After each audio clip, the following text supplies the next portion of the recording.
Assalamualaikum warahmatullahi wabarakatuh.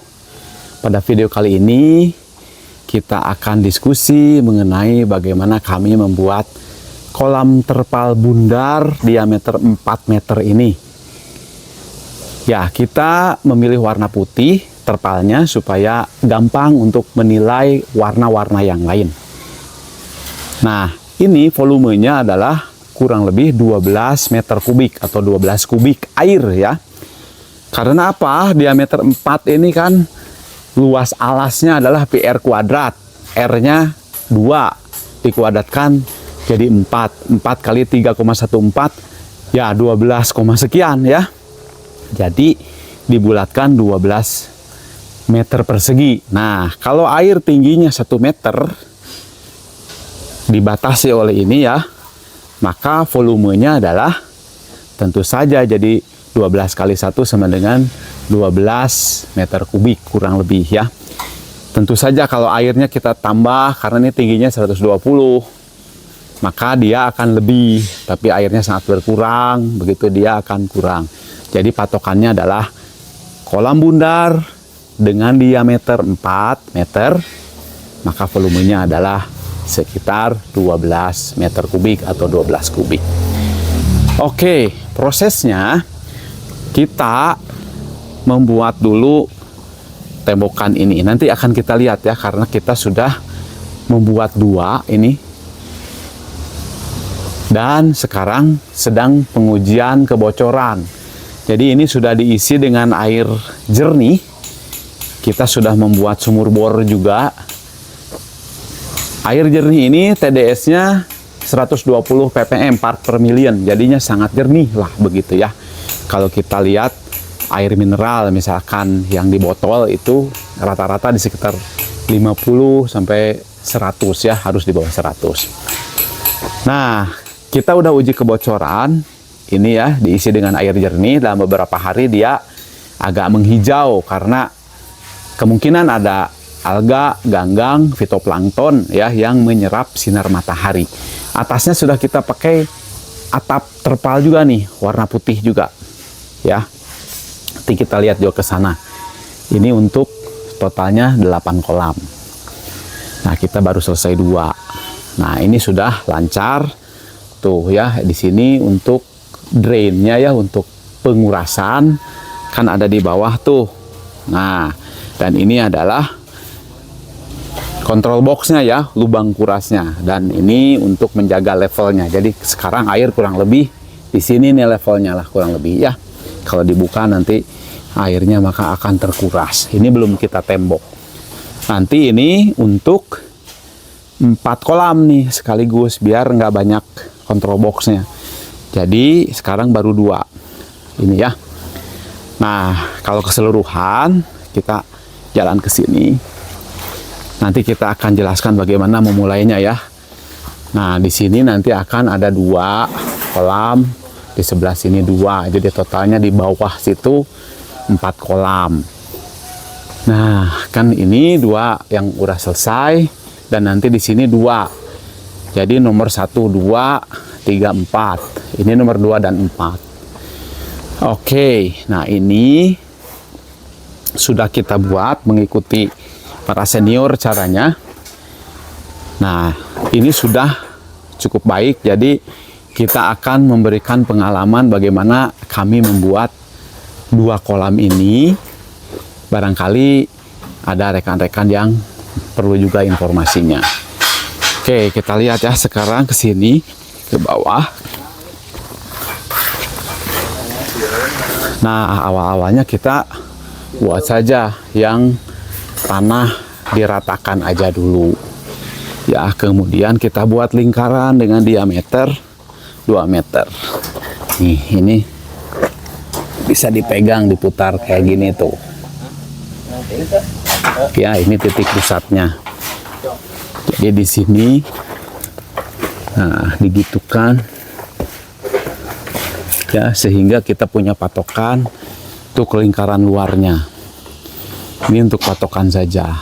Nah, kemudian kita urug ini supaya dia melandai ke tengah seperti penggorengan.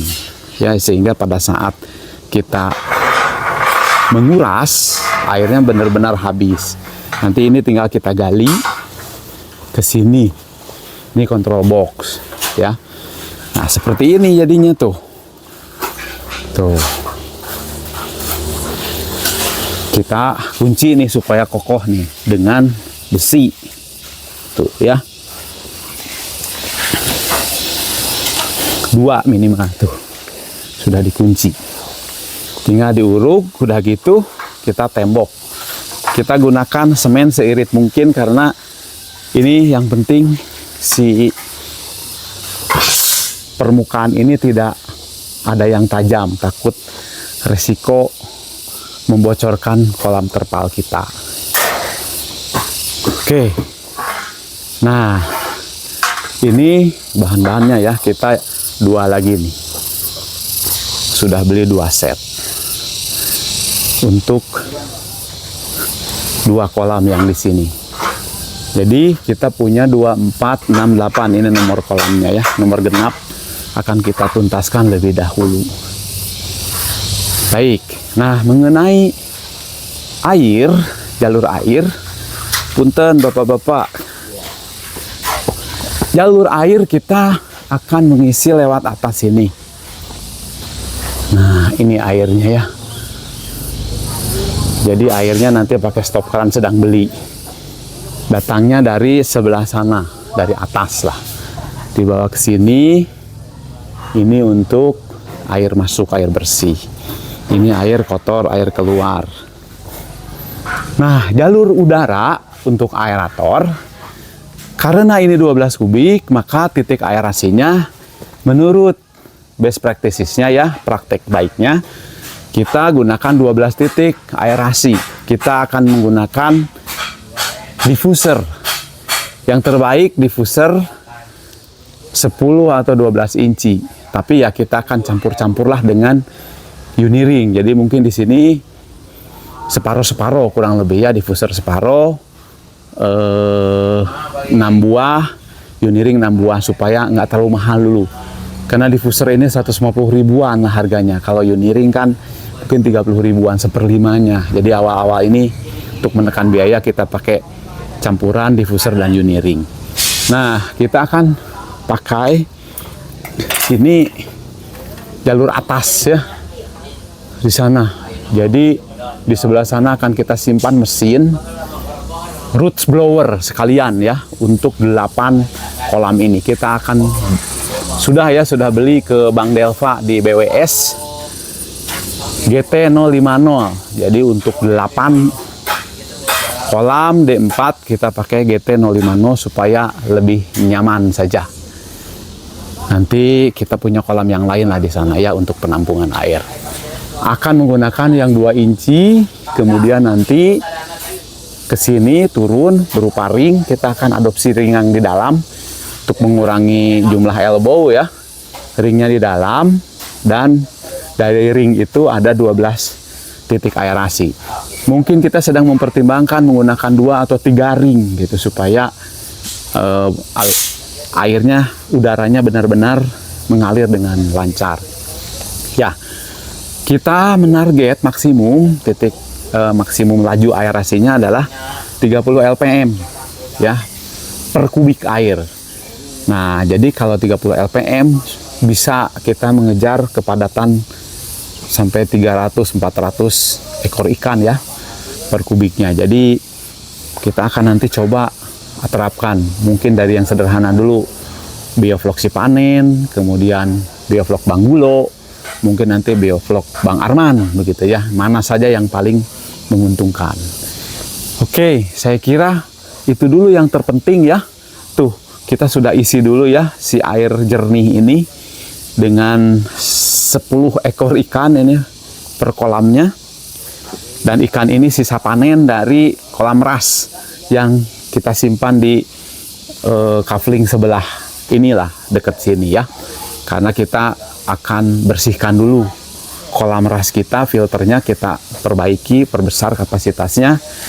Dan kita kemarin panen dadakan, panen parsial, ikan-ikannya kita simpan di sini. Jadi ikan-ikannya udah lancar ini ya, tidak dikasih makan, tidak dikasih aerasi karena kepadatan rendah. Ini ala di kampung saja, jadi ikannya sehat-sehat ini, tidak dikasih makanan pun karena mereka ya makan alga fitoplankton ini ya, sehingga ya sehat-sehat aja. Oke, saya kira gitu saja dulu update-nya. Jadi untuk bisa seperti ini ya, langkah-langkahnya mulai dari yang penyiapan tanah, kemudian kita plaster ya dengan campuran semen yang minimalis supaya nggak terlalu keras, menghemat biaya. Nah, setelah itu kita pasang wire mesh-nya ini. Setelah berdiri, kita kencangkan. Nah, gini ya. Overlapnya itu sekitar 1, 2, 3, 4, 5 ya, 5 kotak overlapnya. Pas ini diameternya, pas dengan terpalnya, semuanya sudah oke lah. Kita tinggal duplikasi saja. Jadi kami tidak detailkan ya prosesnya karena detail-detailnya sudah banyak di video-video yang lain, tapi ringkasannya seperti itu. Terima kasih. Wassalamualaikum warahmatullahi wabarakatuh.